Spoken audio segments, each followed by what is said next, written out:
이제 3단원 명제 증명과 절대부등식입니다. 우선 이제 명제를 증명한다는 것과 정리라는 용어를 익혀야 되겠죠.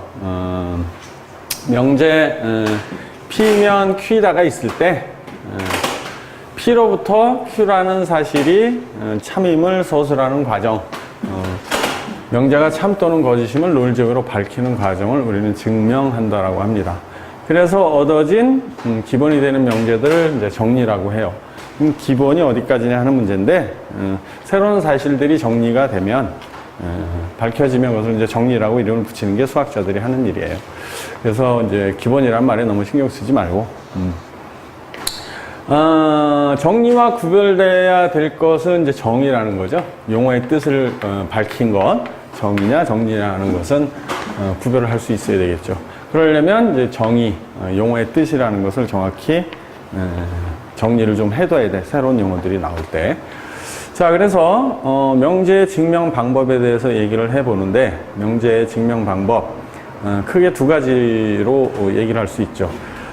직접 증명법, 우리가 앞에서 얘기했던 3단 논법 등을 이용해서 P면 뭐 기억이고, 기억이면 니은이고, 니은이면 Q이다, 뭐 이런 식으로 밝히는 거죠. 여기 P1, P1이면 P2. 그래서 Q임을 밝혀나가는 과정을 직접 증명법이라고 얘기를 해요. 그 다음에 직접 증명하기가 곤란한 명제들이 간간히 등장하죠. 그럴 때 쓰는 방법이 이제 간접 증명법인데, 두 가지를 공부할 거예요. 간접 증명법의 첫 번째는 이제 대우법이라는 게 있죠.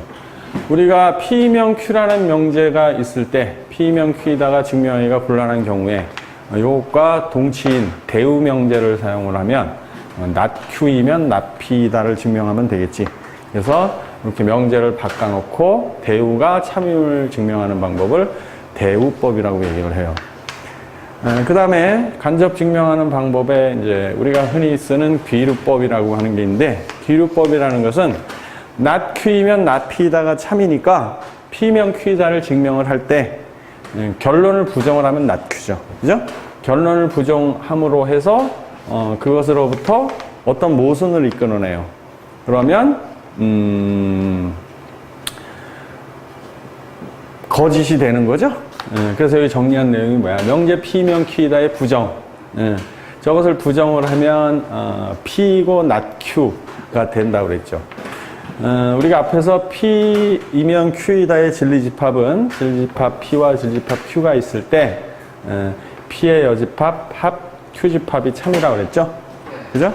그래서 요것을 부정을 하게 되면 뭐가 돼요?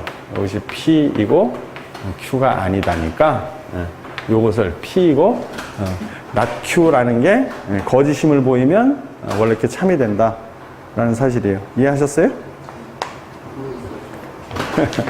우리가 앞에서 뭐라고 그랬냐면 그러니까 결론적으로 거칠게임이 이거야. 결론을 부정을 해. 응? 그래서 앞에서는 가정의 모순이 됨을 보였잖아요. 대우법인데 꼭 가정의 모순이 아니더라도 어떤 사실의 모순이 되는 걸 보여요. 그러면 결론을 부정할 수 없는 거 아니야? 그러니까 참이다라고 이제 증명을 하는 게 귀류법이죠. 귀류법. 근데 그것을 이제 보다 구체적으로 다른 각도에서 얘기를 하면 우리가 앞에서 P면 Q이다의 진리집합이 뭐라고 그랬어요? not P 합 Q와 같은 명제라고 그랬지? 다시 한번 설명을 하면 비가 오지 않으면 소풍을 간다라는 명제 가지고 우리가 설명을 했었을 때 이것은 not P, O와 Q와 동치라고 얘기를 했었어요. 그지? 그럼 얘를 나타내는 진리집합이 뭐예요? P의 여집합, 합집합 Q죠. 그죠? 요것을 보여야 돼요. 그런데 이것을 보기가 지금 어려운 상황이니까 이것을 부정하면 어떻게 돼?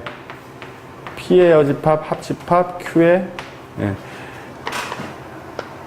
요것을 참인 걸 보이려고 하는 거니까 요것의 반대는 뭐가 돼요?